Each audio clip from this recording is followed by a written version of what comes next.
అపోస్తలుడైన పౌలు కొరింథీయులకు రాసిన 2వ పత్రిక 5వ అధ్యాయము 9వ వచనం.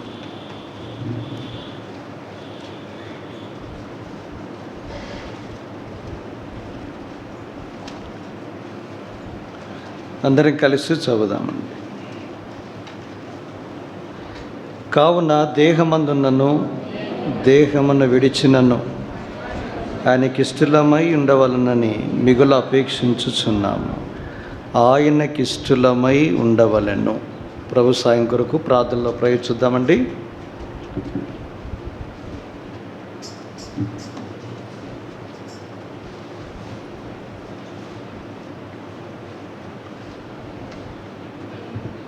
ప్రేమగల మా తండ్రి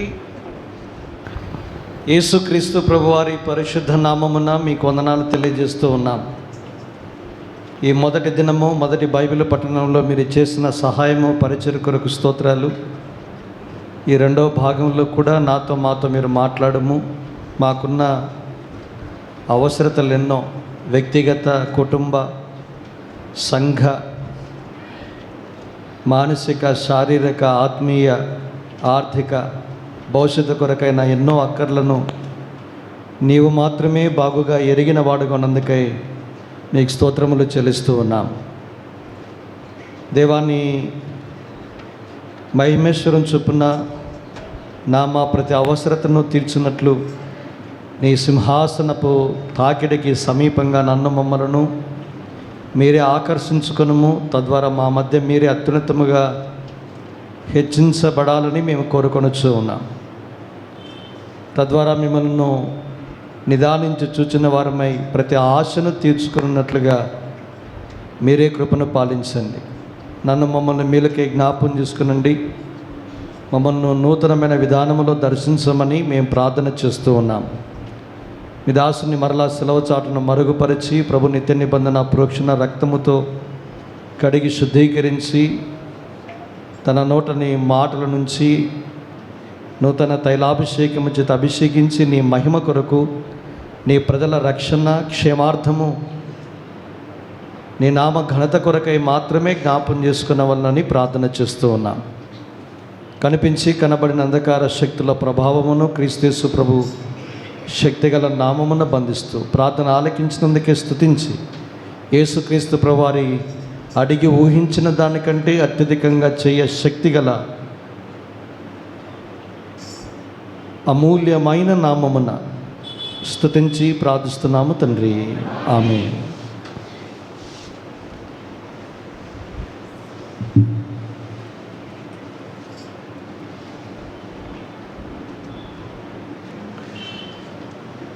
దేవుడు నిన్ను నన్ను ప్రేమించి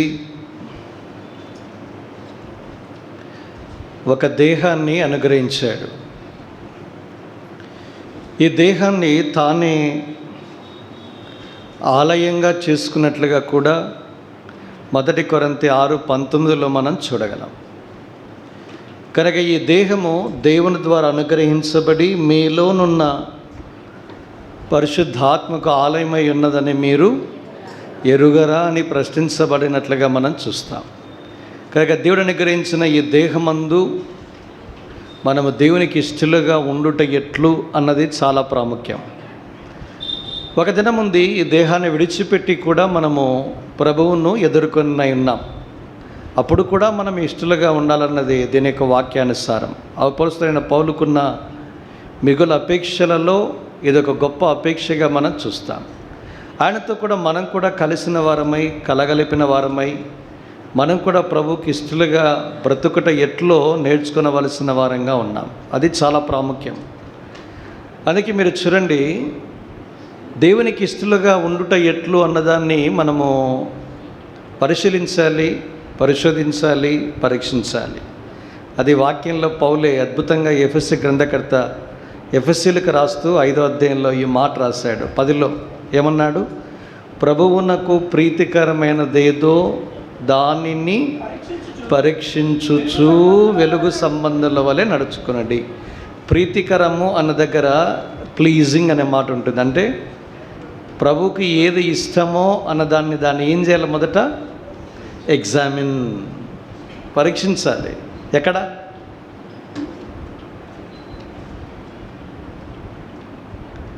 ప్రభువునకు ఏది ప్రీతికరమో, ప్రీతి అంటే అమ్మాయి పేరు కాదు, ఇష్టం.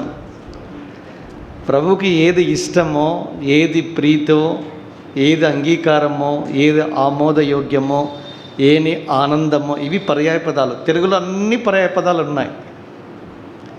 కనుక దేవునికి ఇష్టముగా ఉండుట లేదా జీవించుట ఎట్లు, లేదా దేవునికి ఇష్టాన్ని కలిగించేవి అనేది మనము పరీక్షించి దీని యొక్క వాక్యంలో మనం ఎంతైనా వెదకవలసిన వారంగా ఉన్నాం.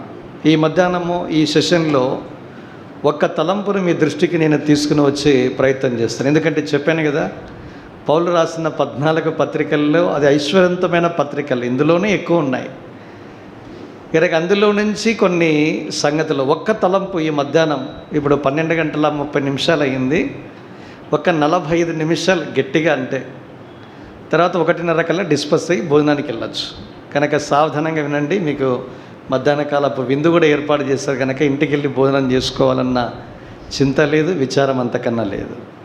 కనుక దేవుడు మన దృష్టిని యావత్తును తన వాక్యం మీదుగా ఆకర్షించునుగాక. కనుక ప్రభువుకి ఏది ఇష్టమో, ఎవరి ఇష్టలో రండి నాతో పాటు హెబ్రీయులకు రాసిన పత్రిక 11వ అధ్యాయం. ఇది చాలా పరిచయమైన మాట. 5-6 వచనాలను మనము అందరం కలిసి చదువుదాము. మీరు అర్ధసహితంగా చదవాలి. నేను అందుకే ఎంతో నెమ్మదిగా చెప్పుకుంటూ పోతూ ఉన్నా.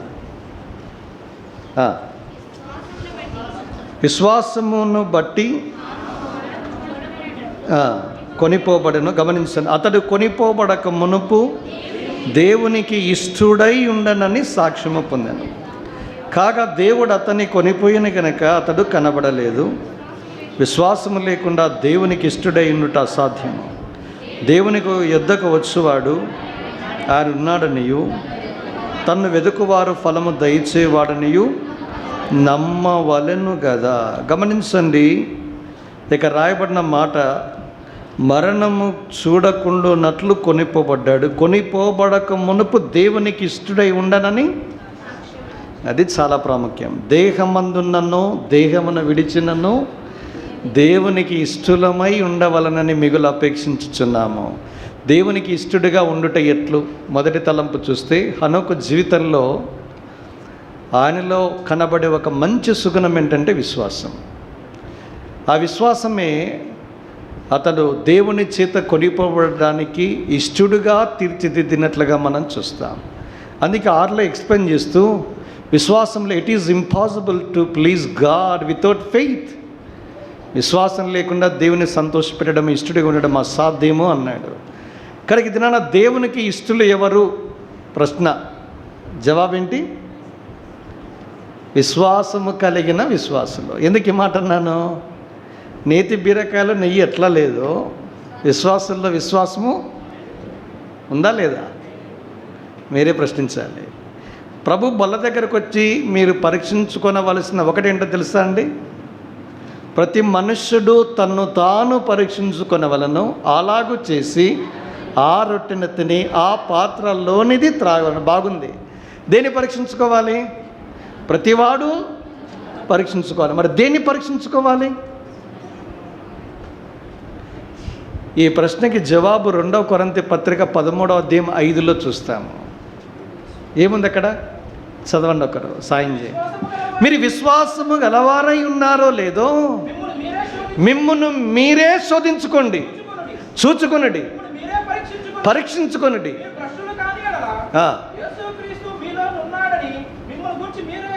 చాలండి. ఏమన్నాడు? మిమ్మల్ని మీరే చూచుకోండి, పరీక్షించుకోండి, శోధించుకోండి. దేన్ని పరీక్షించుకోవాలండి? ప్రతి మనుష్యునిలో విశ్వాసం ఉందా? ఎందుకు? విశ్వాసానికి ప్రభువు చేత కొనిపోబడ్డానికి సంబంధం ఉంది. ఇదిన యేసుక్రీస్తు ప్రభువు 2వసారి ఎవరి కోసం వస్తున్నాడు అంటే విశ్వాసము కలిగిన విశ్వాసుల కొరకు వస్తున్నాడు. అందుకే లూకా సువార్త 18వ అధ్యాయంలో ఏం చూస్తాము? ఆయనను మనుష్య కుమారుడు భూమి మీదకు వచ్చినప్పుడు విశ్వాసము బాగుంది. ఫుట్ నోట్లో ఏముంది? ఆ విశ్వాసము. వస్తాను దగ్గరికి, తర్వాత వస్తాను దాని దగ్గరికి. గుర్తుపెట్టుకోవాలి ఇవన్నీ. కనుక నీవు నేను పరీక్షించుకొనదగిన ఒక అమూల్యమైన విషయం ఏదైనా ఉంది అంటే ఫెయిత్, విశ్వాసం చాలా ప్రాముఖ్యము. ఈ విశ్వాసమును బట్టే హనోకు కొనిపోబడ్డాడు. ఈ విశ్వాసమును బట్టే దేవునికి ఇష్టడిగా సాక్ష్యం పొందాడు. మరి మన సంగతి ఏంటి? మరి ఎవరిస్తారన్న ఈ విశ్వాసము? ఎక్కడైనా దొరుకుతుందా తెచ్చుకోవడానికి? అది దేవుడే ఇస్తాడు. పేతురు ఒక అద్భుతమైన విషయం చెప్పాడు. 2వ పేతురు 1వ అధ్యాయం 1వ వచనంలో అన్నాడు, అయ్యా యేసుక్రీస్తు యొక్క అపోస్తలుడైన సీమోను పేతురు మన తండ్రి అయిన దేవుని బట్టి యేసుక్రీస్తు యొక్కయు నీతిని బట్టి మా వలనే అమూల్యమైన విశ్వాసం పొందిన వారికి మా వలనే అమూల్యమైన విశ్వాసము పొందినవారు. It's a very gift of God. అది దేవుని ద్వారా పొందిన వరం. ఇది అది ఉచితం, అది దేవుడే ఇచ్చేది. ఇదినా నీకు నాకు దేవుడు యేసుక్రీస్తు నందు ఈ విశ్వాసాన్ని ఈవిగా బహుమానంగా ఉచితంగా ఇస్తాడు. ఎప్పుడన్నా? At the time of our conversion. ఎప్పుడైతే మారు మనసు పొందామో అప్పుడే ఈ విశ్వాసం మన అంతరంగంలోనికి డిపాజిట్ చేస్తాడు. అకౌంట్ ఓపెన్ అవుతుంది అప్పుడు. ఇలాంటి విశ్వాసాన్ని ఎప్పుడైతే మనం పొందుతామో హెచ్చు తగ్గులు ఉంటాయి, ప్రమాణాలు. అందరికీ రక్షించబడినప్పుడు అందరికీ ఒకటే ఉంటుంది. ఖాతాలో ఏమి 250 రూపాయలు రైతు బీమా పథకం వస్తుందా లేదా? ఆ రైతులే లేరన్నా అనుకుంటారా? అందరికీ ఒకటే కామన్ అమౌంట్ పడుతుంది అకౌంట్లోకి. తర్వాత నేను సంపాదించి కష్టపడి పొలం దున్ని అమ్ముకొని వచ్చేదంతా నా అకౌంట్లో డిపాజిట్ చేసుకుంటూ పోతే పెరుగుతూ ఉంటుంది. కాబట్టి విశ్వాసులు ఆరంభంలో అందరికీ కామన్, అందరికీ మా వలనే అమూల్య విశ్వాసం పొందిన వారికి శుభమని చెప్పేవారు ఆయన. కానీ ఈ విశ్వాసము కొందరిలోనేమో అల్ప విశ్వాసము, కొందరిలోనైతే అధికమైన విశ్వాసము, కొందరికైతే విశ్వాసమే లేని మూర్ఖతరము. 3 రకాల ప్రజలు ఉన్నారు. ఇవన్నీ కూడా బైబిల్లో మనం చూస్తాము. కొన్నిసార్లు యేసు ప్రభువారు రక్షించబడిన లేదా ఇశ్రాయేల్ ప్రజల్లో విశ్వాసానికి కనుగొనక అన్నిల్లో చూసిన విశ్వాసం ఆశ్చర్యపోయాడు. బా, ఏం విశ్వాసం ఇల్లది! ఇంత విశ్వాసం, ఇంత గొప్ప విశ్వాసాన్ని నేను ఇశ్రాయేల్లో కూడా చూడలేదు. What a testimony. కనుక దేవుడు నీకు నాకు అనుగ్రహించిన ఈ విశ్వాసం అన్నది దేవుని యొక్క వరం. అయితే ఈ విశ్వాసాన్ని నీవు నేను పొందిన ప్రజగా దేవుని కొరకు నిలకడగా ఈ విశ్వాసము అంతము వరకు మనం కలిగి ఉండాలి. అందుకే ఈ విశ్వాసం ఎంతవరకు వెళ్ళాలి అంటే హెబ్రీ గ్రంథకర్త, ఇదే హెబ్రీ అపోస్తలుడైన పౌలు అన్నాడు 3వ అధ్యాయం 15లో మధ్య భాగంలో చూస్తే ఒక మాట అన్నాడు. తీయండి, ఎందుకైనా మంచిది. రండి, 3:15 మధ్య భాగం. అది ఏలయనగా మొదటి నుండి మనకున్న దృఢ విశ్వాసము.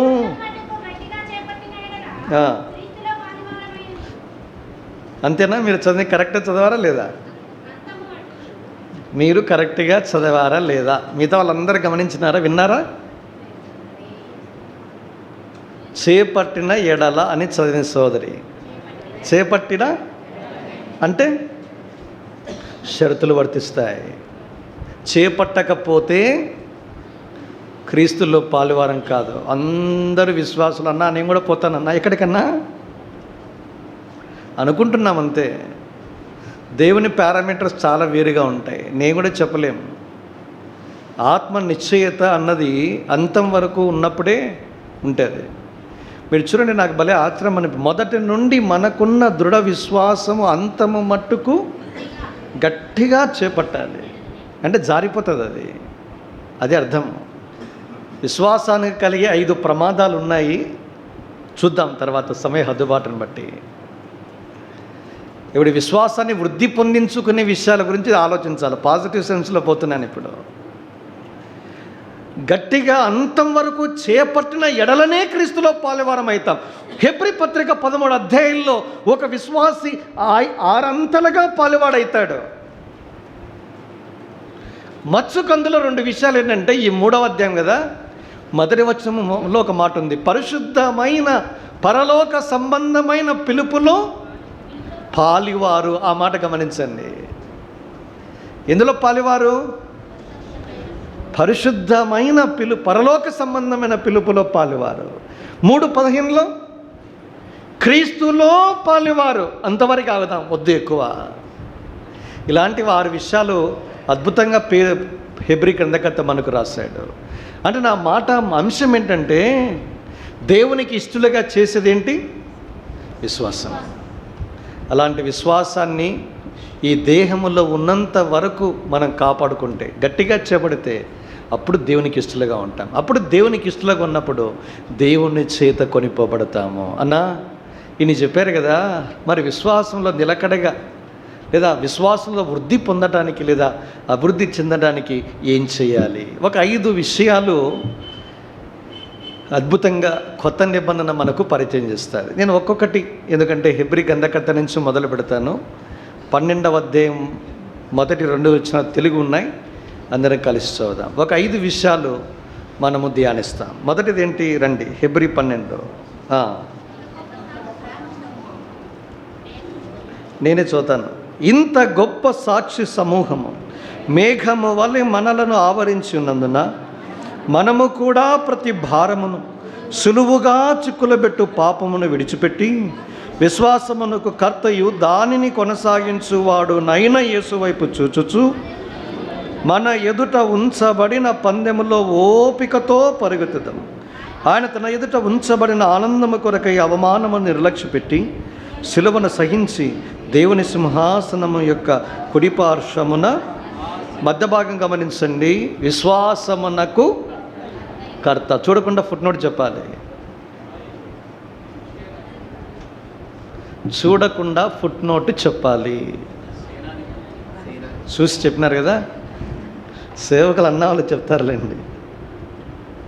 మీరు కింద ఫుట్నోట్ అంటే ఇది పచ్చల్లాంటివి, మనమేమో మెయిన్ తింటాం, చికెను, మటను, ముక్కలు. కింద ఈ దోసకాయ పచ్చడి, జింజర్ పచ్చడి తినాం మనము. ఇది కూడా తినాలా, ఏం మిగిలిచద్దు ప్లేట్లో, మిర్చి తప్ప. విశ్వాసమునకు సేనాధిపతి అన్నాడు, రెండవది కర్త అన్నాడు. ఇంగ్లీష్ బైబిల్లో కెప్టెన్ ఆఫ్ ఫెయిత్ అంటే ఒరిజినేటర్ అన్నాడు. చూడండి, అంటే విశ్వాసానికి మూలం. ఇక్కడికి దినాన విశ్వాసం ఎలా వస్తుందంట? Look unto me and be saved. నా వైపు చూడు. ఏదైనా విశ్వాసము నీలో నాలో కలగ చేసే వ్యక్తిని చూస్తేనే తప్ప నీకు నాకు విశ్వాసం రాదు. ఎవరు ఈ వ్యక్తి? అద్భుతమైన పదాలు ఉపయోగించాడు. తన ముందుంచబడిన ఆనందము కొరకు అవమానాన్ని నిర్లక్ష్యం చేసిన వ్యక్తి. ఏంటి తన ముందుంచబడిన ఆనందము? హెబ్రీ గ్రంథకర్త 2వ అధ్యాయం 10లో అన్నాడు, అయ్యా అనేకులైన కుమారులను మహిమలోనికి తెచ్చుచుండగా వారి రక్షణకర్తను శ్రమల ద్వారా సంపూర్ణంగా చేయడానికి తగినది. అనేక మంది పరలోకములో ఉన్న మహిమలోనికి వస్తూ ఉన్నారు. అదే తన ముందుంచబడిన ఆనందం. ఈ దేహాన్ని దేవుడు ఇచ్చాడు.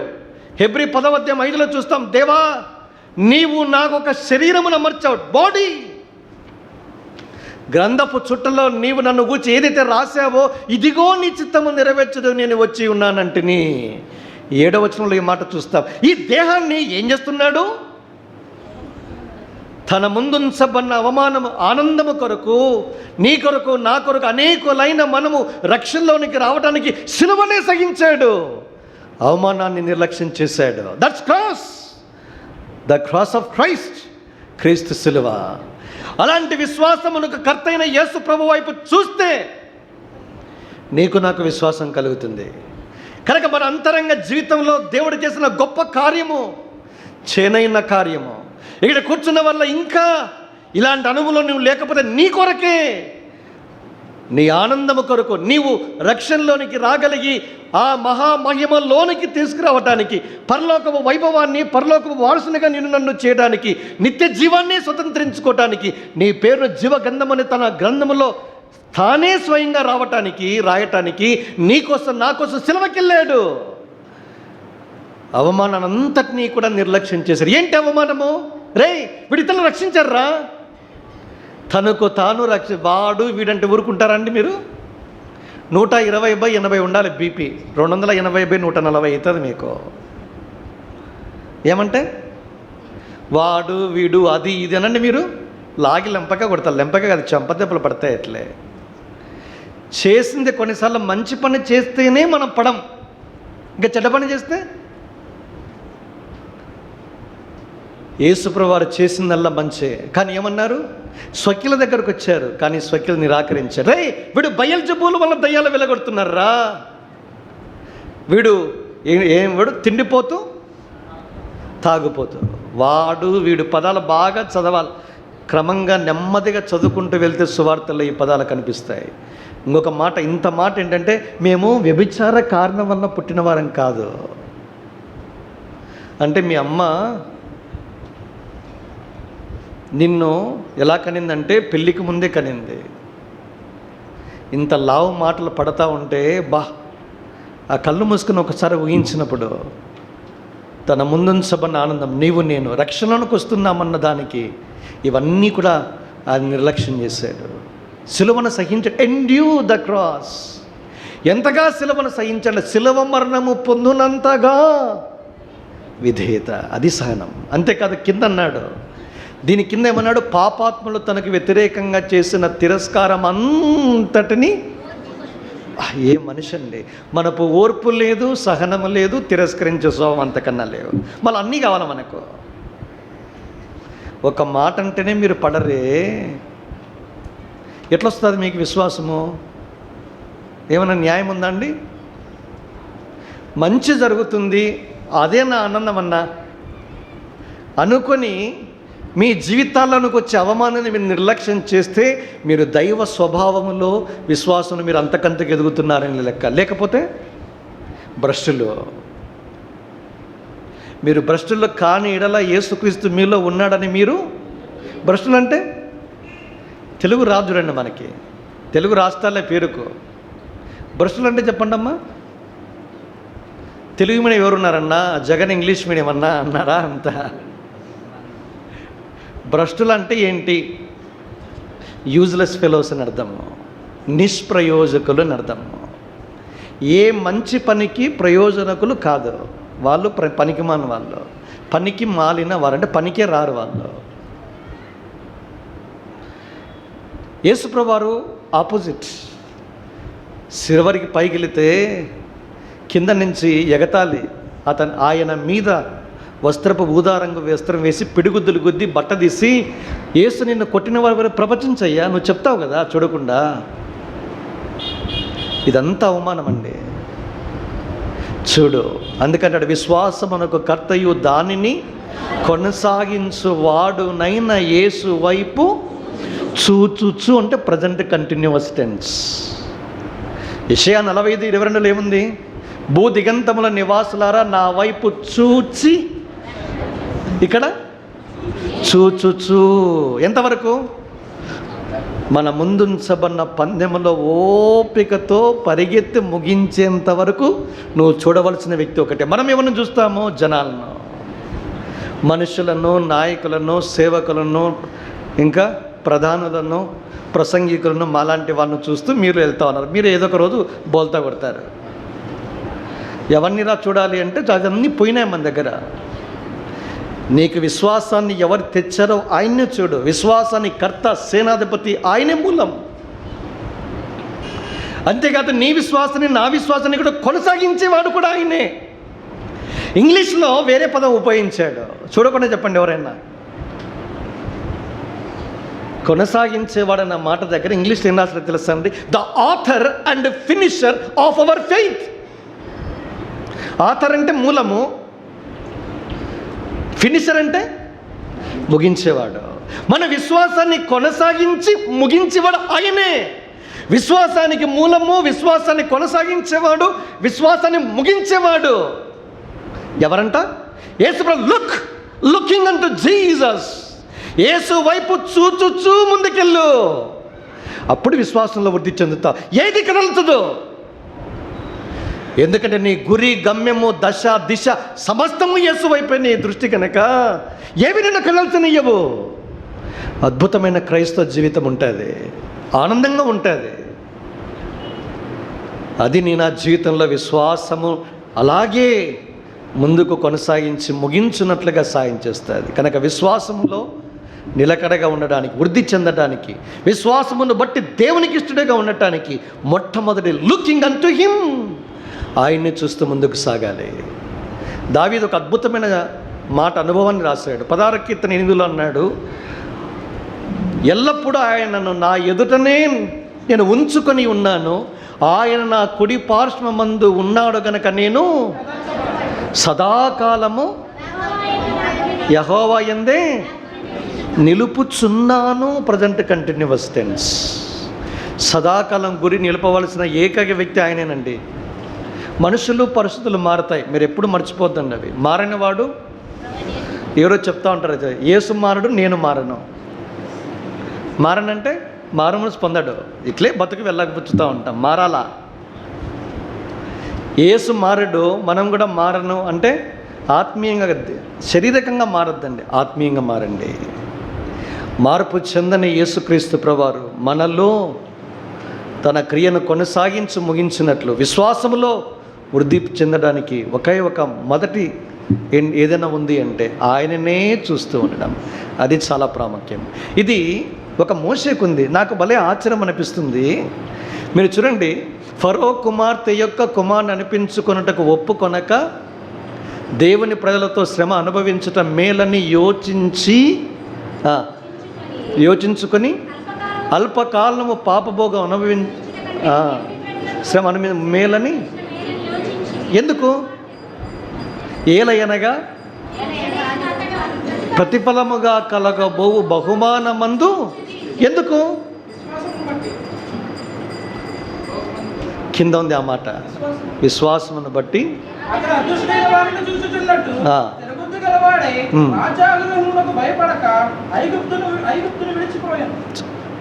విశ్వాసమును బట్టి ఏం చేస్తున్నానంట?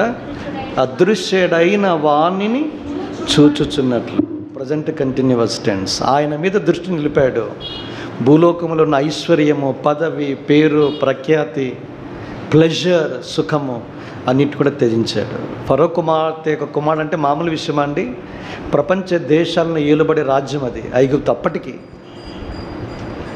అలాంటి రాజకుమార్తె కుమారుడు అంటే Jagan, son of Jagan or daughter of Jagan అంటే ఎంత ప్రౌడ్. ఆ జగన్ లేడు కదా, సారీ బాబన్ వచ్చాడు కదా. బాబుగారి కుమారుడు లోకేష్ ఎంత అతిశయం ఉంటుంది. ఫరో కుమార్తె యొక్క కుమారుడు అనిపించుకోవడానికి ఒప్పుకోలేదు.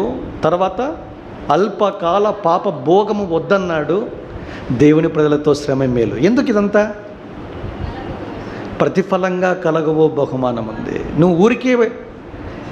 నువ్వు విడిచిపెట్టే ప్రతి దానికి బహుమానం ఉంది, గుర్తుపెట్టుకోవాలి. మనుషులు లక్ష్యం చేయరు.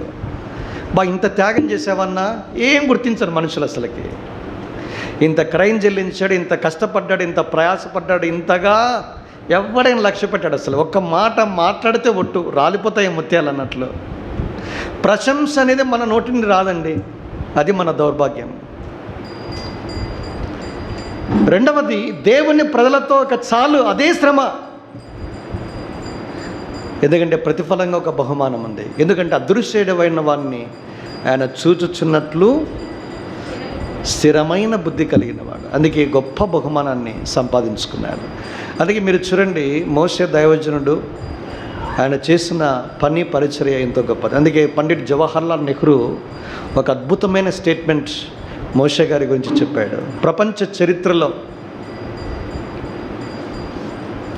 ఇది వరకెన్నడూ మోషే లాంటి నాయకుడిని చూడలేదు, చూడబోము అన్నాడు ఆయన. ఎందుకు ఆ మాట అన్నాడు? 30 లక్షల మందిని వేసుకొని 300 మంది ఉంటేనే తల ప్రాణం తోకకు వస్తుంది సేవకులకి. మీకు అర్థమైందా? ఒక్కొక్కడు ఒక్కొక్క మెంట్, అంతా నా ఇష్టం అంటాడు. ఆర్జీవి స్లోగన్స్ ఎక్కువ మనకి. కానీ 30 లక్షల మంది ఎట్లా వేగించాడో. హ్యాట్సాఫ్ అన్నగారు, వస్తాను నీ దగ్గరికి. వరుస పెట్టి ఇంటర్వ్యూ చేయడమే. పైకి వెళ్ళిన తర్వాత, అన్న వందనాలన్నా మోషే గారు, కొంచెం కూర్చుంటారా, ఒక 30 నిమిషాలు నా టైం ఇవ్వండి, మేము ఇంటర్వ్యూ చేయడం. ఎందుకన్నా? 30 minutes, TV9 9:30 to 10 o'clock. 30 లక్షల మందిని ఎట్లా ఏగిచ్చావన్నా? 30 లక్షల మంది 40 ఏండ్లు. మనమేమో కూర్చున్న వారు ఎప్పుడెప్పుడో వస్తుందా పరలోకం వెళ్ళడానికి. ఎందుకన్నా? వద్దన్నా ఈ వ్యాధులు, వద్దు ఈ బాధలు, వద్దన్నా ఈ వ్యక్తి, వద్దన్నా ఈ అమ్మాయి, భార్యాభర్తలు, పిల్లలు, ఎందుకన్నా ఈ భారాలు బరువులు, ఇంకా రాలేదా? 40 ఏండ్లు. నిజంగా మోసే కాదు విసిగిపోయింది, దేవుడే విసిగిపోయాడు. పాప నమ్మకంగా తీసుకుని వచ్చినాడు ఆయన. 40 ఏండ్లు ఈ తరము వారి వలన విసిగిపోయాడు. 95వ కీర్తన 10లో ఉంది, హెబ్రీ గ్రంథకర్త 3వ అధ్యాయం 10లో కూడా రాశారు. 2 సిమిలర్ వర్సెస్. అందుకే మోషే లాంటి నాయకుడు స్థిరమైన బుద్ధి గలవాడై అదృశ్యుడైన వాడిని నిదానించి చూస్తూ వచ్చాడు. అందుకే ప్రతిఫలంగా కలగబో బహుమానము మీద దృష్టి పెట్టాడు. ఈ మాట ఇక్కడ రాశాడు చూడండి, అదృశ్యమైన వాడిని చూచాడని. కానీ సంఖ్యాకాండం 12వ అధ్యాయంలో 7 క్వాలిటీస్ ఆఫ్ మోజెస్ గురించి దేవుడు చెప్పాడు. ఒక మాట ఉన్నాడు ఆయన, అయ్యా నేను గూఢభావంతో కాదు, ఒక స్నేహితునితో మాట్లాడినట్టుగా ముఖాముఖిగా మాట్లాడతాను. ఎందుకు? నిదానించి చూస్తాడు. ఏం పదమండి! దేవుని స్వరూపాన్ని నిదానించి స్టేరింగ్ అంటాం దాన్ని. నిదానించి చూడమంటే అదే తదేకంగా చూడడము. దౌర్భాగ్యం ఏంటంటే అమ్మాయిలను చూస్తూ ఉంటారు సినిమాలలో, తర్వాత ఈ షాపింగ్ మాల్స్, తదేకంగా చూడడము చెడ్డ దృష్టి అది. దేవుని యొక్క స్వరూపాన్ని మోషే ఏం చేస్తున్నాడు? నిదానించి చూస్తున్నాడు. అది అదృశ్యుని వాడిని చూడడం అంటే, అది లుకింగ్ అంటూ జీసస్, అది యేసును చూస్తూ సాగిపోవడం అంటే. అప్పుడు విశ్వాసంలో వృద్ధి పొందుతాం. అది పాయింట్ నెంబర్ 1. పాయింట్ నెంబర్ 2, రోమాపత్రిక 10వ అధ్యాయం 17వ వచనం. రోమా 10:17.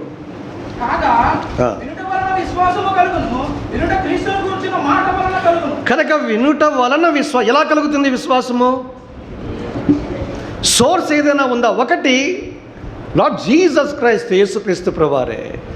ఇదిరా నీ జీవితంలో ఆశీర్వాదాన్ని తీసుకురావటానికి అవమానకరమైన సులోమనాన్ని పొందిన యేసును స్వీకరించు, అంగీకరించు. దేవుని కుమారుడిగా, కుమార్తెగా నువ్వు మార్చబడతావు. అది గొప్ప ఆశీర్వాదం. ఇలాంటి వ్యక్తుల జీవితంలోనికి దేవుడు అనుగ్రహించే రెండవది ఏదైనా ఉంది అంటే ఏంటది? దేవుని యొక్క వాక్యం. ఈ వాక్యాన్ని మీరు అంతవరకు అప్పటికి పుస్తకాలు లేవు. అందుకేమన్నాడంటే కాగా వినుట వలన విశ్వాసం. ఇప్పుడు చదువుట వలన విశ్వాసం. వినడం మాత్రమే కాదు, చదవడం ద్వారా విశ్వాసం వస్తుంది. అందుకే దీని యొక్క వాక్యము చదువుట ఎందు. ప్రకటన గ్రంథం 1వ అధ్యాయం 3లో మనకు తీయదులేండి. సమయం సమీపించింది. ఈ ప్రవచన ఈ గ్రంథములోని వాక్యాలు చదువువాడు, వినువాడు, ఇందులో వ్రాయబడిన వాటిని గైకొనవాడు చదవాలా, వినాలి, తర్వాత గైకొనాలి. విశ్వాసం ఎలా కలుగుతుందంటే, ఒకప్పుడు వాక్యం వేరే వాళ్ళు చెప్పేవాళ్ళు, అప్పుడు అందరు వినేవాళ్ళు. పుస్తకాలు లేవు అప్పుడు. పుస్తకం చదవాలంటే పెద్ద రోల్స్ అవి, చర్మపు కాగితాలతో రాయబడు గ్రంథపు చుట్లు అవి. ఎవడు మోసుకొని పోతాడు? ఈ బైబిలే మోసుకొని రావడం లేదు. ఇప్పుడు అంతా స్మార్ట్ ఫోన్ తెచ్చుకున్నారంతా. ఎట్లా పొరపాటున రండి మన సొంత బైబిల్ చేత పట్టుకుని బైబిల్ పాడదామని ఉంటే అయిపోయింది ఇక్కడ. కానీ మన సొంత బైబిల్ని కలిగి ఉన్నప్పుడు దీని యొక్క వాక్యాన్ని చదివితే మన విశ్వాసములో వృద్ధి పొందుతాం. జార్జ్ ముల్లర్ అనే ఒక దేవుని సేవకుడు, దైవజనుడు ప్రార్థన చేసేవాడంటే ఇప్పుడు. ఏం ప్రార్థన? Increase my faith O Lord. ప్రభువా నా విశ్వాసాన్ని వృద్ధి పొందించు, గొప్ప చెయ్యి, ఎక్కువగా చెయ్యి అని ప్రార్థన చేసేవాడు. రోమా 10:17 వచ్చిన తర్వాత వెంటనే అన్నాడు, ప్రభువా నా ప్రార్థనకు నువ్వు జవాబిచ్చినందుకు నీకు వందనాలు అన్నాడు ఆయన. ఏముంది అక్కడ? వినుట వలన విశ్వాసము, అది క్రీస్తు మాట, అదే దేవుని యొక్క మాట. ఈ బైబిల్ను ఆయన చదివాడు. మామూలుగా ఇంగ్లాండ్ దేశాల్లో మీరు చూస్తే, అమెరికాలలో చలి ఎక్కువగా ఉంటుంది, వాళ్ళు కుర్చీలో కూర్చొని చదువుతారు. అప్పటికి వాక్యం చదివి కూర్చున్న ఈ సేవకుని దగ్గరికి ఇంకొక వ్యక్తి వచ్చి, అన్నా వందనాలన్నా, ఎన్నిసార్లు చదివారన్నా మీరు వాక్యం అన్నాడంట. 100 సార్లు చదివాను బ్రదర్ అన్నాడు. 100 సార్లు? ఎట్లన్నా? ఇట్లే.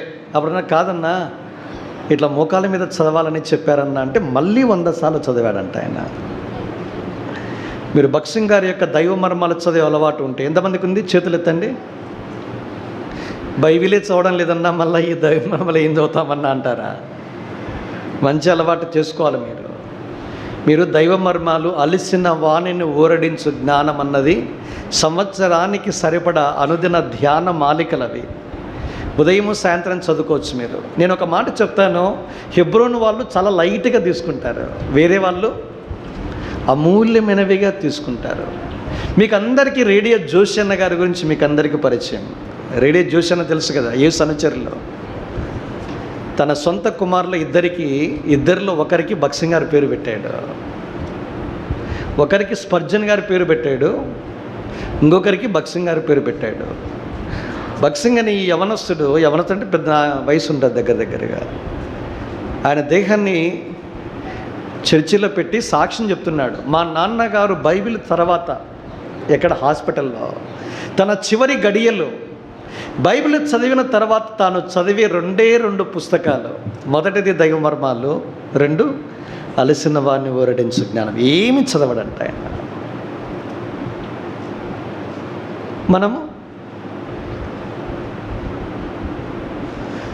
మనం ఎంత ముందుకెళ్తున్నామో ఎంత వెనక్కి వస్తున్నామో మనకే తెలుసు. ఏం చెప్పనక్కర్లే మేము బోధలో. వేరే డినామినేషన్ వాళ్ళు, జీ జాన్ గారు తెలుసు మీకు, మన బందర్ సామెల గారికి బంధువు ఆయన. ఈ జీపీ రావు వాళ్ళ బ్రదర్ ఉన్నాడు అమెరికాలో, లిటిల్ ఫ్లాక్ అన్న చర్చికి పాస్టర్ ఆయన. ఒక యూత్ క్యాంప్ 2018 యూత్ క్యాంప్కి హెబ్రోన్కి వచ్చినప్పుడు ఒక యూత్ మీటింగ్ తీసుకున్నాడు. కేవలం బ్రదర్స్ మాత్రం. నేను మీటింగ్ అటెండ్ అయ్యాను, అబ్బాయిలకు మాత్రమే ఉండేది అప్పుడు. యూత్ క్యాంప్ అయిపోయిన తర్వాత జూన్లో వెళ్ళి కూర్చున్నప్పుడు ఒక వింతైన విషయం చెప్పాడు. అది నేను లైవ్లో ఉన్నాను కాబట్టి చెప్తున్నాను. అది ఫారిన్లో బక్సింగ్ గారి యొక్క పేరుతో పుస్తకాలు ఇట్లా పడితే హాట్ కేకుల్లాగా అమ్ముడిపోతాయంట. ఇండియాలో ఏడబ్ల్యూ టోజర్ పుస్తకాలు మీరు ఎట్లా హాట్ కేకుల్లాగా పోతాయో, అమెరికాలో కానీ వెస్ట్రన్ కంట్రీల్లో బక్సింగ్ గారి పేరుతో బుక్కులు పడితే అట్లా సేల్స్ అయిపోతాయంట. మనమేమో బుక్కులు చదవకుండానే ఉన్నాం. బక్సింగ్ గారి సెట్టు పుస్తకాలు ఎంతమంది చదివి నేను అనలేడం లేదు. రక్షించబడిన వెంటనే నేను చేసింది అదే. హెబ్రోన్ బుక్ రూమ్కి వెళ్ళాను, ఒక సెట్ తీసుకుని పోయి మొత్తం ఆమూలాగ్రం చదివాను నేను పుస్తకాలన్నీ. నేను గమనించిన విషయం ఏంటంటే, సెమినరీ క్రైస్తవ వేదాంత కళాశాలలో చెప్పనివి నేర్చుకొననివి ఈ పుస్తకాలు చదివితే మీకు అర్థమవుతుంది. ట్రైనింగ్కి వచ్చిన దేవుని సేవకులకి ట్రైనింగ్ లాంటిది అనుకోండి. అది చదవండి సమయం దొరికినప్పుడు. ఇలాంటి హాలిడేస్ అంటే ఇప్పుడు మీటింగ్స్ ఉన్నాయి మీకు, పండగలు పబ్బాలు ఎట్లా మనకు బాగా తెలుసు. ఇండియాలో స్పెషల్లీ ఏపీ తెలంగాణలో 365 రోజులు సగం రోజులన్నీ హాలిడేసే. 52 ఆదివారాలు, 12 శనివారాలు, 30 పండగలు, వేసవి సెలవులు 50 రోజులు, సంక్రాంతి, దసరాకు అదొక 14 అన్నీ హాలిడేలే. మంచిగా ఉపయోగించుకో. నేను చేసిందల్లా అదే. ఇలాంటి యూట్యూబ్ల ద్వారా దైవజనులు గొప్ప వాళ్ళ వర్తమానం వినలేకపోయాను. బక్సింగ్ గారు ఎప్పుడో క్యాసెట్లు దేవుని చిత్తాన్ని కనుగొంటే ఎట్లంటే దాన్ని తీసుకుని వచ్చి వినిందే మళ్ళీ వినడం. మళ్ళీ ఇప్పుడంతా చాలా ఉన్నాయి కానీ వినేవాడే లేడు అసలు. ఇప్పుడు లైక్లు కొట్టే వాళ్ళు అంతకన్నా లేరు. బక్సింగ్ గారి మెసేజెస్ లైకులు వ్యూస్ ఏముండవు. కానీ ప్రపంచ ప్రసిద్ధిగాంచిన దైవజనుడు ఆయన. చెప్పాను కదా, మనుషుల వల్ల మెప్పు రాదు, దేవుని వల్ల మెప్పు. సరే, ఎందుకు లేని మళ్ళీ చాలా దూరం పోవాలి, వెనక్కి వస్తాను. దేవుని యొక్క వాక్యాన్ని నేను చదవాలి, వినడం కూడా చాలా ప్రాముఖ్యం. ఇంటర్మీడియట్ అయిపోయి మీరు ఇంజనీరింగ్ ప్రొఫెషనల్ కాలేజీలో చేరేటట్టు యవనస్తులు ముఖ్యంగా మీరు ఇంగ్లీష్ బైబిల్ అలవాటు చేసుకోవాలి. నేను ఎట్లా గ్రామీణ నేపథ్యం అంతా సర్కారు బడే నేను చదివింది. సర్కార్ అంటే తెలంగాణలో ఉన్నాను కాబట్టి మన భాష. ఇదే ఆంధ్రప్రదేశ్లో అన్ని గవర్నమెంట్, అన్ని ప్రభుత్వ కళాశాలలు, ప్రభుత్వ పాఠశాలను చదువుకున్నా. ఇంగ్లీష్ పెద్ద పరిచయం లేదు.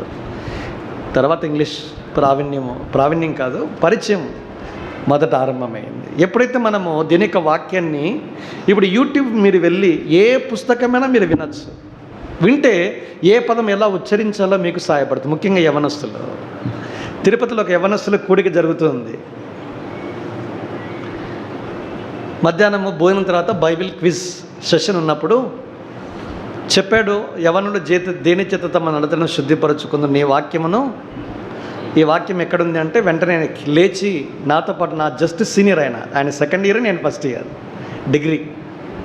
ఆయన తెలుగులో కీర్తనలు 119 చెప్తే ఏం బాగుంటుంది, ఇంగ్లీష్లో చెప్తే పాలిష్గా ఉంటుందని లేచి నిలబడి పిసామ్స్ 119 అన్నాడు. ఏమన్నాడు? పిసామ్స్ పీకా కాదు, అది ఓన్లీ సామ్స్. ఎట్లా తెలుస్తుంది? నాకు కూడా రాదు, చూసిందే కదా ఇంగ్లీష్ బైబిల్లో. నేను చెప్పేది 30 ఏళ్ళ క్రితం. పిసామ్స్ అనే దగ్గర P is a silent word. కనుక మీకు ఇలాంటి ఎన్నో పదాలు మీ చెవుల్లో వెళ్ళి హృదయంలో నిక్షిప్తమవుతాయి. అప్పుడు మీరు well versed in English language, English భాషలో మీరు ప్రావీణ్యం సంపాదించవచ్చు. కనుక యవనస్తులారా, ఇలాంటి బైలింగల్ ఇంగ్లీష్ బైబిల్స్ మీకు అందుబాటులో ఉన్నాయి. వాక్యాన్ని చదవండి, వాక్యాన్ని వినండి, వాక్యాన్ని గైకొనండి, మీరు విశ్వాసంలో వృద్ధి పొందుతారు. ఎక్కడుంది ఈ వాక్యము? అదే కీర్తన ఎక్కడ? ఈ 10వ కీర్తన 8వ వచనంలో ఒక మాట ఉంది, ఈ వాక్యము నీ యొద్ద ఉంది. ఇప్పుడు ఇక్కడ ఉంది చూడండి. 2 నీ నోట ఉంది. 3 నీ హృదయంలో ఉంది. నీ యొద్ద ఉందా లేదా? వచ్చేసింది మాస్టర్ కాపీ మన చేతుల్లోనికి. 2 మన యొద్ద ఉన్న ఈ వాక్యం మన నోటికి రావాలి. 81వ కీర్తన 10లో నీ నోరు బాగుగా తెరువు, నేను దానిని. మనం దీన్ని ఎప్పుడు పడతాము? ప్రభా, కొట్లాడడానికి వెళ్తున్నాను, సమయోచితమైన మాటల చేత నా నోటి నింపున్నాయా. ఎందుకు? కొట్లాడడానికి, దానికోసం కాదు వాడేది. అది దేవుని వాక్యము మన నోటి నిండా ఉంటే మన నోరు తెరిచి మాట్లాడితే ఆదరణ. భక్సం గారు ఎప్పుడు చెప్తారు, సమృద్ధిగా దీని యొక్క వాక్యాన్ని నింపుకో. నువ్వు ఎక్కడికి వెళ్ళినా ఒక ప్రార్థన, ఒక ఆలోచన, ఒక సలహా, నీ నోటి మాటల ద్వారా అనేకులు ప్రోత్సహించబడతారు, నూతనపరచబడతారు. 2 3వది ఏంటి?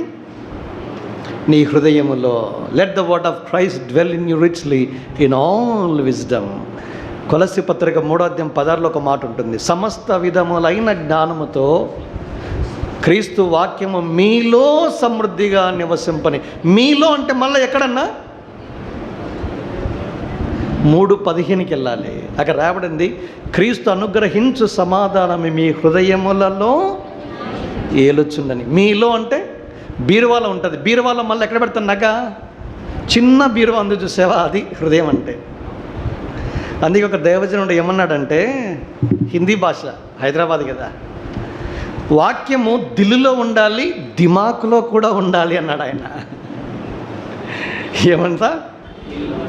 దిల్ అంటే దిమాక్ అంటే హృదయములో వాక్యం ఉండాలి, తర్వాత మనస్సులలో కూడా వాక్యం ఉండాలి. ఇదంతా వాక్యం. రోమపత్రిక 1వ అధ్యాయము, హెబ్రీ పత్రిక 8వ అధ్యాయంలో ఉంది ఈ మాట, 8-10. వారి మనస్సులలో నా ధర్మ విధులను ఉంచదను. కనుక మన మనస్సుల్లో కూడా దీని యొక్క వాక్యం. కనుక మన యొద్ద ఉంది. 2 మన నోట ఉందో లేదో పరీక్షించుకోవాలి. 3 మన హృదయంలో ఉండాలి. అందుకే కీర్తనకాడు 37వ కీర్తన 31లో ఒక అద్భుతమైన, నాకు ఎప్పుడు చాలా ఇష్టం, మీ అడుగులు జారకుండా ఉండాలంటే ఏం చేయాలి? వారి దేవుని ధర్మశాస్త్రము వారి హృదయములో ఉన్నది, వారి అడుగులు. నాకు చాలా ఇష్టమైన మాట అది. వారి దేవుని ధర్మశాస్త్రం, వారి దేవుని వాక్యము ఎక్కడుంది? 119:11 నీ హృదయంలో ఉంచుకొని ఉన్నా, వారి హృదయంలో ఉంది, వారి అడుగులు జారవు. ఇదే జారని పడిపోని క్రైస్తవ జీవితానికి చిరునామా దీని యొక్క వాక్యం. చదువు, విను, అనుసరించు. ఈ వాక్యము ద్వారానే మనం విశ్వాసంలో వృద్ధి పొందుతాం. ఇది 2వ తలంపు. కనుక వాక్యానికి చాలా ప్రాముఖ్యమైన స్థలం ఇవ్వాలి. ఈ దినాల్లో చాలా దురదృష్టం ఏంటంటే వాక్యము దుమ్ము పట్టిపోయి ఉంటాయి అట్లే ఇళ్ళల్లో. ఎప్పుడు తీస్తామంటే Good Friday, Easter, Christmas, watchnight service. ఇంకా దురదృష్టం ఏంటంటే చిరిగిపోయి ఉంటాయి ఇట్లాంటి అట్టలు పోయి, అటువైపు ఇటువైపు ఆదికాండం 4 పేజీలు, ప్రకటన 4 పేజీలు తినేసి ఉంటారు. వాచ్నైట్ సర్వీస్కి వచ్చేటప్పుడు ఇట్లా పట్టుకొని వస్తారు. ఎట్లుంటుంది? మీరేమో కళాంజలి పరిపూర్ణ స్త్రీ సౌందర్యానికి కంచుపట్టి చీరలు. ఇటువైపు అబ్బాయిలు ఏం తక్కువలే, పరిపూర్ణ పురుష సౌందర్యానికి రేమండ్స్ సిన్స్ 1925. బైబిల్ మాత్రము అట్టలు పేజీలు తినేసి. ఎట్లుంటుంది దృశ్యము? నేను ఇది పార్క్ అవెన్యూ బ్రాండ్ ఇది వేసుకొని తినేసిన బైబిల్ పట్టుకుంటే, మీకు బాగా ఇష్టం ఉంటాయి కొన్ని బైబిల్స్, ఇంట్లోనే పెట్టుకోవాలి. అవి మీరు రాసింటారు దాని బాగా స్టడీ పర్పస్. అవి తినేసినా పోయినా ఏం పర్వాలేదు, ఎవరు రారు.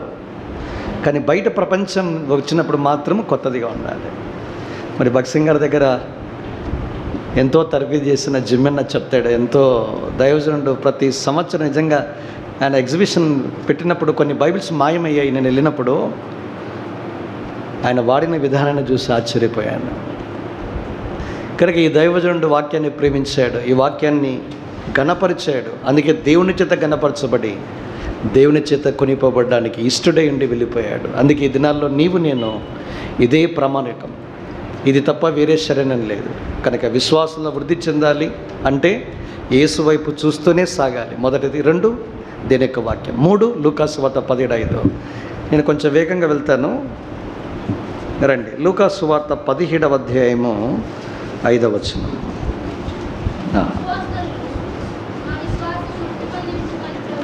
అన్నాడు, ఇంక్రీజ్ అవర్ ఫెయిత్, విశ్వాసాన్ని వృద్ధి పొందించు. ఏంటది? మా విశ్వాసాన్ని వృద్ధి పొందించమన్నది ఏమంట మా స్టేట్మెంట్ని? ఏమండి? ప్రార్థన. Faith and prayer go together. విశ్వాసం వృద్ధి చెందాలి అంటే ప్రార్థన చేయాలి. ఇది కూడా భగత్ సింగ్ గారు నేర్పించి వెళ్ళిపోయారు. విశ్వాసంలో బలమైన విశ్వాసాలు కావాలి అంటే మనం మోకాలను నిందించాలి, ప్రార్థన చేయాలి. ఈ సమాజాలు ప్రార్థనకు పెట్టింది పేరు. అందుకే భగత్ సింగ్ అంటే ఫస్ట్ గుర్తుకొచ్చేది ఏంటంటే ప్రేయర్. నెక్స్ట్ ప్రేయర్ అంటే భగత్ సింగ్, సినానిమస్. ఇదినా నీకు నాకు ఇలాంటిది నేర్పించి తన జీవితాన్ని మన ముందుంచి వెళ్ళిపోయిన దైవజన అడుగు జాడను నీవు నేను అనుసరించాలి. మద్రాసు పట్టణానికి 1928లో ఎంట్రీ ఇచ్చాడు ఆయన, సౌత్ ఇండియాకు స్పెషల్గా. ఆర్ఆర్ రాజముని గారు మాన్సూన్ డే బ్రేక్, తొలకరి వర్షము కడవర వర్షం అని హెబ్రోను సందేశాల్లో ప్రింట్ అయ్యేవి. పాత వాళ్ళకే తెలుసు, ఈ కొత్త జనరేషన్కి నాకు తెలిసి తెలియదు అనుకుంటాను. కనుక అందులో ప్రింట్ అయ్యి ఇప్పుడు అవన్నీ ఒక బుక్ పబ్లిష్ అయ్యింది, మాన్సూన్ డే బ్రేక్ అంటాను దాన్ని. దాని తెలుగులో పిల్లా వెంకటరత్నం గుడివాడ యాంతియోక్ మినిస్ట్రీస్ వర్ష ఋతువు సూర్యోదయం అనే పుస్తకము భగత్ సింగ్ గారు దక్షిణ భారతదేశానికి ఎప్పుడు వచ్చాడు, ఎలా పరిచయం ఆరంభమయ్యింది, ఎలా కొనసాగించబడింది అనేవన్నీ అనేక విషయాలు ఇందులో మీకు తెలియజేస్తాయి. ఒక్క తలంపును మీకు జ్ఞాపం చేస్తాను. రాజమణి గారికి ఈ విషయం తెలిసింది. ఏమని అంటే, రాత్రంతా ప్రార్థనా కూడిక జరుపుతారంట. ఆ ప్రార్థనా కూడికకు చెన్నైలో ఉన్న పరిశుద్ధులందరూ కూడా వెళ్తున్నారని తెలిస్తే ఆయన ఆశ్చర్యపోయి వెంటనే ఎవడైతే చెప్పాడో అని అడిగాడంట, రే రాత్రంతా ఎట్లా ప్రార్థన చేస్తారా అని నవ్వుకున్నాడంట. ఆయన ఎగతాళి చేశాడంట. ఇంటికి పోయాడు, సరే ఎట్లా రాత్రికాలం చూద్దాం ఏంటో దీని సంగతిని. ఆయన ఒక చాప ఒక దిండు చుట్టుకొని మీటింగ్ పోయాడు. ఎందుకు? పడుకొని నిద్రపోవడానికి. అప్పుడు ఆయన మోకాల మీదకి వచ్చి సరే ప్రార్థన ఆరంభించాడు. లేచి వాళ్ళు పెద్ద మోకాలు వేసి ఆయన ప్రార్థించడం, వేరే వాళ్ళ ప్రార్థన చేస్తుంటే ఈయన ఏకీవించాడు. ఆరంభమయ్యింది. ఆయన చెప్పాడు, అందులో ఉంది, తన మీద కిరణాలు ప్రసరించబడుతూ ఉంటే అరే ఈ వెలుగు నా మీద పడతా ఉంది ఏంట్లో అని తన కళ్ళు తుడుచుకొని చూస్తే ఉదయకాలపు సూర్యోదయ కిరణాలు, దాన్ని ఏమంటాము, ఈ తెరలు ఉన్నాయి చూసారా, ఏమంటాము అవి, కిటికీలు కాదు,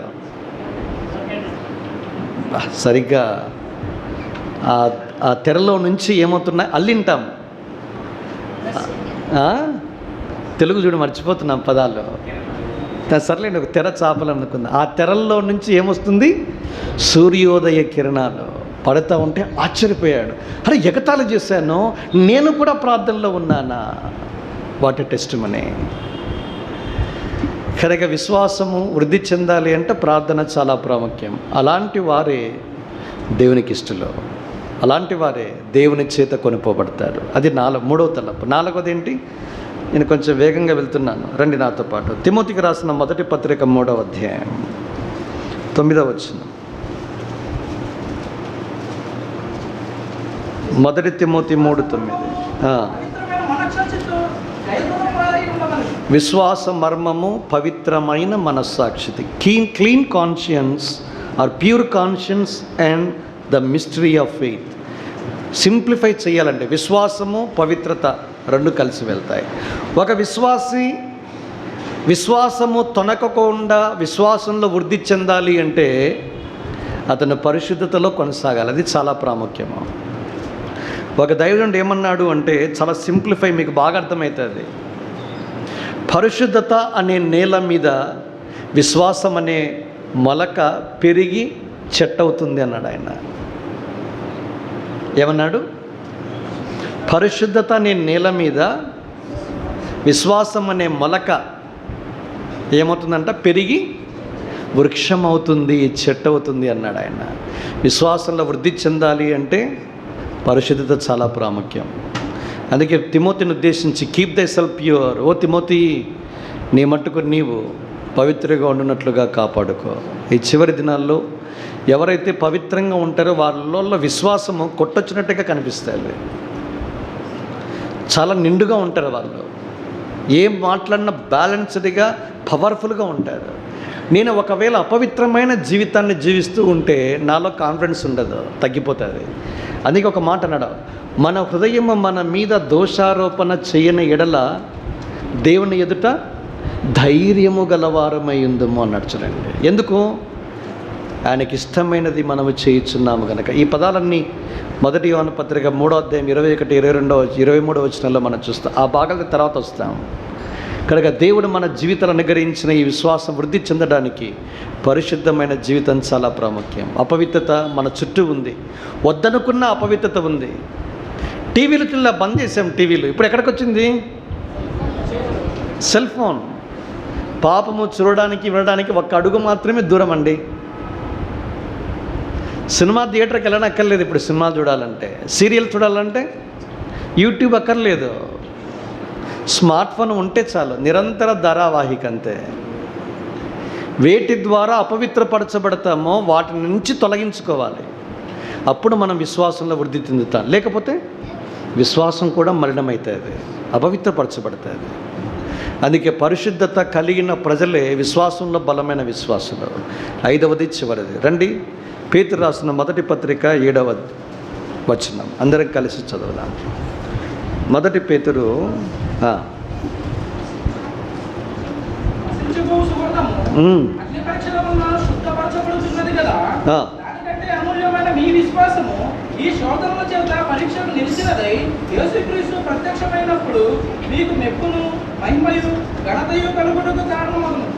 ఏమన్నాడు? సువర్ణము కంటే అమూల్యమైనది ఏది? చెప్పడం బాగా సులభము, అర్థమైందా? దానికోసం మీ భర్తలను భార్యలను వేధిస్తారు. సువర్ణము కంటే అమూల్యమైనది ఏది? చూసారా? దీనికంటే ఇంకా అమూల్యమైనది ఏంటి? మిక్కిలి విలువైనది ఉన్నాయి, మిగుల విలువైనవి ఉన్నాయి. వద్దులే, మళ్ళీ టాపిక్ డైవర్షన్ వస్తుంది. నేను ఇక్కడికే ఇది ఇస్తూ ఉన్నా. ఏమన్నాడండి? బంగారు కంటే, మనం వేసుకునే బంగారు కంటే, ధరించుకునే బంగారు కంటే, పెట్టుకునే ఉంగరాల బంగారం కంటే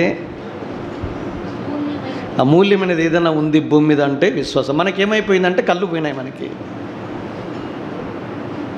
దృష్టి పోయింది. అందుకే మనకు విశ్వాసం కంటే విలువైంది ఏంటి? బంగారం. అందుకే మనం ఏం చేస్తున్నాము?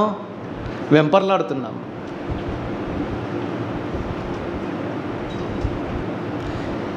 ఈ అమూల్యమైన ఈ విశ్వాసము నిలికడగా ఉన్నప్పుడే తండ్రి దగ్గర మెప్పు, మహిమ, ఘనత రావాలి అంటే విశ్వాసము ఆటుపోట్ల గుండా వెళ్తుంది. శోధనకి, పరీక్షలకి, అగ్ని వంటి పరీక్షలకి వెళ్తుంది. శోధన, పరీక్ష. తర్వాత 3వ పదం ఏమి ఉపయోగించాడు అంటే అగ్ని పరీక్ష. మామూలు పరీక్ష, అగ్ని పరీక్ష, శోధనలకు నిలిస్తేనే మెప్పు, మహిమ, ఘనత. ఇదనా ఇలాంటి విశ్వాసం, నిలకడగా ఉండే ఇలాంటి విశ్వాసం దేవుని సంతోషపరుస్తుంది. దేవునికి ఇష్టమైన ఈ విశ్వాసము విశ్వాసిగా మార్చబడతాడు. అందుకే విశ్వాస జీవితంలో అనేకమైన శోధనలు, అనేకమైన పరీక్షలు, చివరికి అనేకమైన అగ్ని పరీక్షలు. అందుకే పేతురు అన్నాడు, అగ్ని వంటి మహాశ్రమలు మీరు పొందుతున్నట్టుగా ఆశ్చర్యపడవద్దండి అన్నాడు ఆయన. మనము పొందే శ్రమలు, బాధలు, కష్టాలు, ఇరుకులు, ఇబ్బందుల్లో కూడా మనము ప్రభులో ఆనందిస్తూ మన విశ్వాసంలో నిలకడగా ఉన్నప్పుడు దేవుడు ఈ విశ్వాసాన్ని మెచ్చుకుంటాడు. అప్పుడు దేవునికి మనము ఇష్టలమని మనని గురించి దేవుడు సాక్ష్యం చెప్తాడు. ఒక యోబు అలాంటి వాడే, అనేక రకాల పరీక్షల గుండా వెళ్ళాడు. ఒక అబ్రహాం అలాంటి వాడే, దేవుని చేత పరిశోధించబడ్డాడు. నా సన్నిధిలో నడుచుకోవడం అనే దాంట్లో భక్సింగ్ గారు రాస్తాడు, 10 అంతలుగా అనుభవాలు గుండా వెళ్ళాడు. ఆయన నిలిచాడు, గొప్ప పేరు ప్రఖ్యాతి సంపాదించాడు. అందుకే ఆదికాండం 12:2 చెప్పినట్టుగా, నేను నిన్ను దీవిస్తాను, నేనేం చేస్తాను, నీ పేరును గొప్ప చేస్తాను, I will make the great.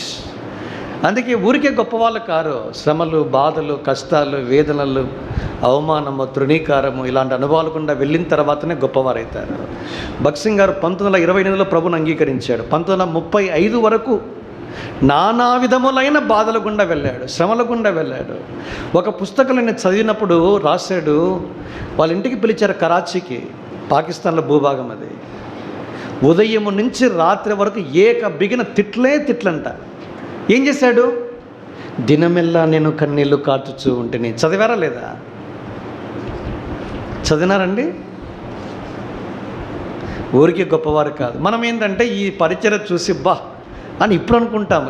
దాన్ని వెనకపడే బాధ, వేదన, కష్టము, ప్రయాస, కన్నీరు, తృణీకారము, ఇన్నిన్ని మాటలు, ఇవన్నీ శోధన, పరీక్ష, అగ్ని పరీక్షల గుండా వెళ్ళాడు, నిలకడగా నిలిచాడు. అమూల్యమైన విశ్వాసిగా విశ్వాసములో కాపాడుకున్నాడు. యాత్రను ముగించి వెళ్ళిపోయాడు. ఇప్పుడు మెప్పు, ఘనతను సంపాదించుకున్నాడు. ఇది నన్ను అదే మార్గం గుండా మనం కూడా వెళ్తున్నాం. అందుకే బాధలు, కష్టాలు మిమ్మల్ని వెంటాడుతూ ఉంటే ప్రభునందు అనుగ్రహించిన విశ్వాసం నిలకడగా ఉండాలి. పాటలు చాలా బాగా పాడతాం. ఏ పాట?